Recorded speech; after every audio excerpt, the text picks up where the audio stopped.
Halo Bung, selamat datang di Aneka Ulasan dan ini adalah Sound Pitch Clear. TWS ini sudah rilis sekitar setahun yang lalu dan seperti yang Anda bisa lihat juga di judul, kita baru punya kesempatan buat nge-review TWS ini di tahun ini Bung.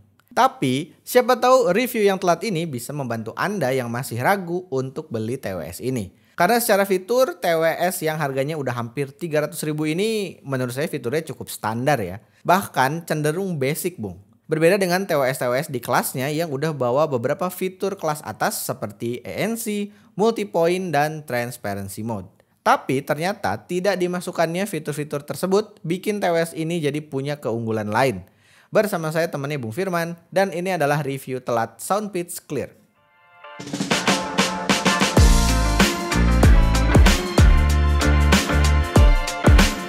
Kita mulai dari desainnya dulu ya Bung. Unit yang kita review ini warna hitam dan masih ada opsi warna putih, beige, dan biru. Overall saya suka banget sih sama desainnya yang transparan ini. Kita bisa lihat earbudsnya dari luar dan seolah-olah case-nya ini kayak pakai case lagi Bung. Tapi drawback-nya adalah kalau ada baret atau lecet akan gampang banget kelihatannya nih. Dan case-nya ini fingerprint magnet juga. Jadi mesti sering-sering dibersihin biar nggak kelihatan buluk. Di depan ada satu LED indikator dan di bawah ada port Type-C dan tombol reset. Mekanisme pengunciannya udah pakai magnetik dan magnetnya ini sudah menempel cukup kuat Bung. Earbudsnya juga punya bahasa desain yang sama nih dengan casingnya. Modelnya bertangkai yang dilapis bodi transparan juga Bung. Unik ya, kita jadi bisa lihat komponen apa aja yang ada di dalamnya. Kontrolnya sudah pakai kontrol sentuh dan sudah lengkap Bung. Udah bisa naik turunin volume juga nih. Karena biasanya kontrol ini kan yang dihilangin di TWS-TWS kelas harga segini. Fittingnya buat saya udah cukup pas. Eartips M bawaannya udah bisa mengisolasi suara dari luar. Dan earbudsnya ini nggak gampang lepas dari telinga saya Bung. Kalau masih kurang pas, Anda juga bisa ganti pakai eartips ukuran S dan L yang ada di dalam box. Earbudsnya juga udah punya IP rating IPX4. Jadi aman kalau kena gerimis tipis ataupun keringat. Untuk spesifikasinya, Sound Pitch Clear ini pakai dynamic driver 12 mm, support codec AAC dan SBC, dan untuk konektivitasnya udah pakai Bluetooth 5.3. Soal fitur, seperti yang udah saya bilang di awal ya, kalau fitur dari Sound Pitch Clear ini tergolong standar-standar aja Bung. TWS ini belum punya active noise cancelling dan belum bisa connect ke dua device sekaligus. Ini berbanding terbalik dengan TWS 200 ribuan sekarang yang bisa dibilang punya ANC itu udah wajib kayaknya. Untungnya TWS ini udah punya support aplikasi untuk mengatur beberapa hal Bung. Di aplikasi Pitch Audio ini Anda bisa lihat indikator baterai di earbudsnya, menonaktifkan touch controlnya, dan menyalakan gaming mode. Selain itu, Anda juga bisa custom equalizer TWS ini sesuai keinginan Anda kalau preset-presetnya masih kurang cocok di telinga Anda Bung. Sayangnya, aplikasi Pitch Audio ini rasanya kurang satset gitu Bung. Beberapa kali ketika saya gonta-ganti EQ, ada loading dulu beberapa saat. Dan loading ini makin lama kalau internet saya lagi lemot Bung. Lanjut ke fitur selanjutnya yang tersisa dari TWS ini, yaitu gaming mode. Mode low latency-nya ini ada di 90 millisecond ya Bung. Dari angka ini saya ragu sih kalau TWS ini bisa dipakai main game dengan nyaman. Tapi kita coba pakai nonton dulu Bung. Di mode normal, latensinya sudah terbilang tipis banget, tapi memang masih bisa dinotis Bung. Sedangkan di gaming mode, suara dan scene yang tampil sudah terasa selaras dan latensinya hampir tidak ternotis.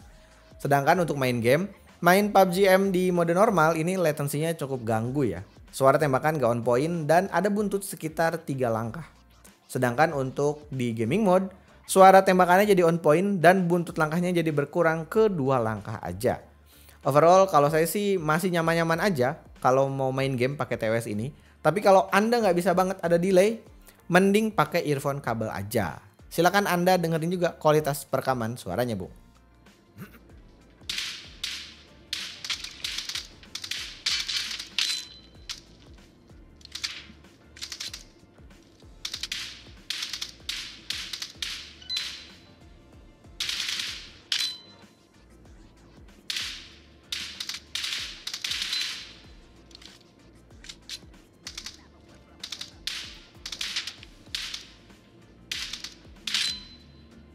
Halo Bung, ini adalah hasil perekaman suara menggunakan Soundpitch Clear. Kira-kira beginilah kualitasnya. Jangan lupa like and subscribe. Lanjut kita ke kualitas suaranya. Hilangnya fitur-fitur kayak ANC dan multipoint bikin Soundpitch jadi lebih niat untuk ngulik kualitas suara dari TWS murahnya ini, Bung. Saya coba dengerin Spotify di volume sekitar 45%-an dengan AAC aktif dan EQ-nya di Soundpitch Classic di EQ standarnya. Saat dengerin lagu-lagu EDM, saya merasa bassnya punchy dan boomy banget ya, Bung. Apalagi saat ada part bass yang sustain, rasanya kepala saya diselimuti bass semua. Sektor vokalnya juga terasa di depan posisinya, sedangkan untuk high frekuensinya terasa cukupan aja. Saya juga coba dengerin beberapa lagu-lagu berdistorsi dan dominasi bassnya ini masih kerasa, Bung. Vokalnya juga masih terasa di depan posisinya, nice. Namun barulah di sini sektor high frekuensinya terasa kurang bright di beberapa lagu. Sedangkan untuk separasi dan detail sound masih rapih banget dan clarity-nya masih cukup bagus. Lalu saya iseng nyoba ganti EQ-nya ke preset rock dan ini jadi lebih mantep output suaranya, Bung. Asli, bassnya jadi cenderung punchy ya daripada boomy seperti sebelumnya. High frekuensinya jadi terasa lebih bright dan efek distorsi di gitar jadi bisa terdengar lebih jelas. Mungkin Anda juga bisa coba preset tersebut dan share pendapat Anda di komen ya. Di volume sekitar 50%-an ini suaranya juga udah mulai terasa bocor keluar, tapi masih dikit banget bocornya, Bung. Soundpitch Clear juga punya daya tahan baterai yang panjang, Bung. Baterai di earbuds-nya diklaim bisa tahan sampai 7 jam dalam sekali ngecas. Dan ada daya tambahan di case-nya sampai 40 jam. Sebagai gambaran, saya dengerin musik selama kurang lebih 3 jam dan menghabiskan baterai sekitar 40%-an. Jadi sepertinya klaim dari Soundpitch ini kurang lebih tepat ya. Dan untuk ngecas butuh waktu sekitar 1,5 jam untuk ngecas earbuds-nya sampai penuh. Kesimpulannya, Soundpitch Clear ini dibanderol dengan harga 280 ribuan dan kadang tembus ke harga 320 ribuan, Bung. Tapi sebagai TWS 200 ribuan, rasanya ada yang kurang nih dari TWS ini karena hilangnya fitur ANC tadi, Bung. Yang bikin TWS ini jadi terasa biasa aja dari segi fiturnya.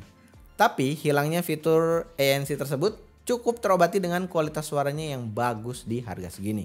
Walaupun secara karakter suara ini masih tipikal-tipikal TWS entry level dengan bass yang dominan. Dan surprisingly, TWS ini ternyata cukup enak juga di kuping saya untuk dipakai dengerin memetalan, Bu. Dipakai main game juga masih cukup nyaman di gaming mode-nya kalau Anda mainnya nggak begitu kompetitif ya. Mungkin untuk Anda yang suka memetalan, musik-musik EDM, dan menurut Anda ANC itu nggak penting, menurut saya TWS ini bisa jadi pertimbangan untuk Anda, Bung. Gimana menurut Anda?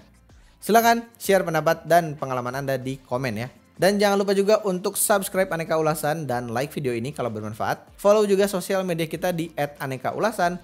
Dan saya temannya Bung Firman dari studio Hasselpau Media Group pamit. Terima kasih telah menonton dan sampai jumpa. Yo.